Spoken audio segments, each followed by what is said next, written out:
Assalamualaikum. Selamat tengah hari semua. Apa khabar?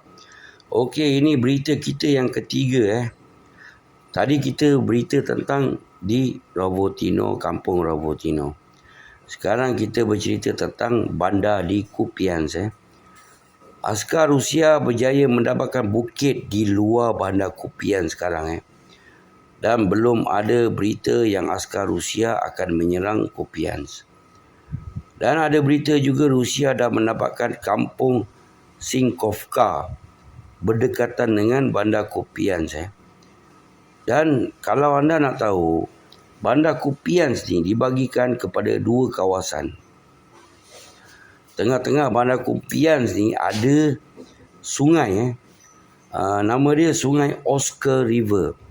Dan sungai ini tak terlalu besar nak dibandingkan dengan Dnieper River. Dan East Bank sungai ini dan West Bank sungai ini, East Bank bahagian timur sungai ini adalah kawasan kilang. Dan kawasan tengah bandar. Dan Rusia risau hanya di kawasan kilang-kilang ini saja. Kerana kita tahu Ukraine suka bertahan di kawasan kilang-kilang. Dia suka bertahan. Dan di East Bank banyak kawasan perumahan. Dan kalau Rusia akan menumpukan perhatian pada kilang-kilang ini, bila-bila masa saja Rusia akan melancarkan serangan. Mungkin seminggu atau sebulan.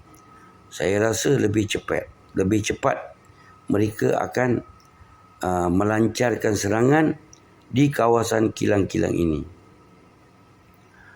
Dan semalam berita Ukraine sedang membuat line di Kupians.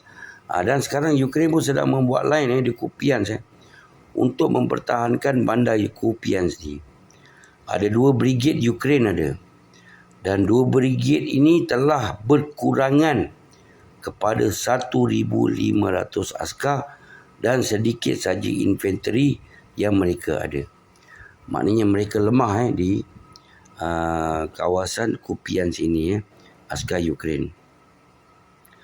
Kerana 2 brigade Ukraine ini kehilangan banyak askar sejak ofensif ini.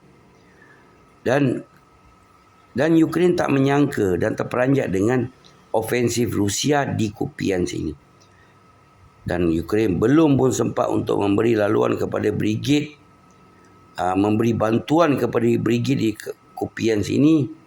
Dan Rusia telah dah sampai pun dekat bandar, di pinggir bandar Kupians ini. Dan mungkin selepas Ukraine mendapatkan kampung di Robotino tadi yang saya cerita tu, dan Ukraine mungkin akan mengarahkan askar-askar mereka untuk membantu Kupians pula.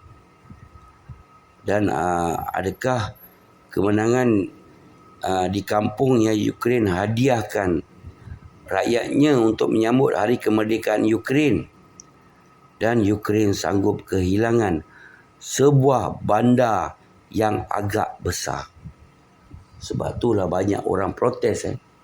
Pakar-pakar perang protes. Kenapa Ukraine nak menang di sebuah kampung, tapi mereka membiarkan Rusia mendapatkan satu bandar.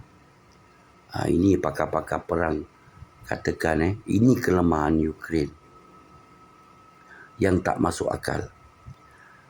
Dan semalam ada mesej yang diberi pada saya yang berkata yang drone Ukraine telah menembak jatuh jet pejuang Rusia.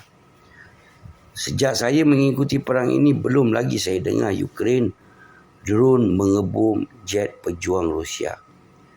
Tapi sebenarnya ceritanya adalah serangan drone ini adalah serangan dari askar Ukraine ataupun orang yang masih bersimpati dengan Ukraine. Dan drone ini telah memusnahkan jet pejuang Rusia di airbase Rusia, iaitu Triple F-22 bomber Rusia. Dan drone ini dilancarkan berdekatan dengan airbase ini. Dan bukan jarak jauh. Jet tengah parking dia bom. Dan drone ini bukan drone jarak jauh dari 400 km. Dan mungkin drone ini adalah daripada Belarus. Mestilah ada orang jahat kat sana ke apa ke yang cuba sabotaj Rusia. Dan kalau drone ini dilancarkan dari jarak jauh, pasti kena melalui pertahanan udara Rusia. Dan sekarang Rusia sedang mengesan siapa yang melakukan serangan ini. Dan dari US media pula hanya banyak berbicara tentang kegagalan Ukraine dalam ofensif Ukraine. Dan semua artikel mereka di US tidak ada simpati pun pada Ukraine. Mereka hanya bercerita tentang kegagalan Ukraine. Dan di Europe pula, Guardian Media lain ceritanya. Mereka hanya bercerita tentang Ukraine masih mampu melawan Rusia. Dan tapi dari Daily Telegraph pula sama dengan Guardian. Hanya Financial Times saja berkata lain. Dia sama juga apa yang Financial Times kata dari US media, tapi ayat yang diberikan lain sedikit. Ayat dia adalah perancangan taktik US ofensif di Ukraine gagal. Faham tak? Perancangan taktik US ofensif di Ukraine gagal. Ini adalah kata Financial Times media. Memang betul lah perang ni US yang rancang, US yang menjalankan, bukan Ukraine. Dan dari media masa Jerman pula dari Welt berkata tak sama dengan US, tapi dia tak sama dengan US, dia masih menyokong Ukraine Jerman ni. Dan dari Itali General Marco Bortolini dia adalah General Foggier payung terjun tahun 1940 dan 1941. Dia ni famous dekat Itali. Dia general lama.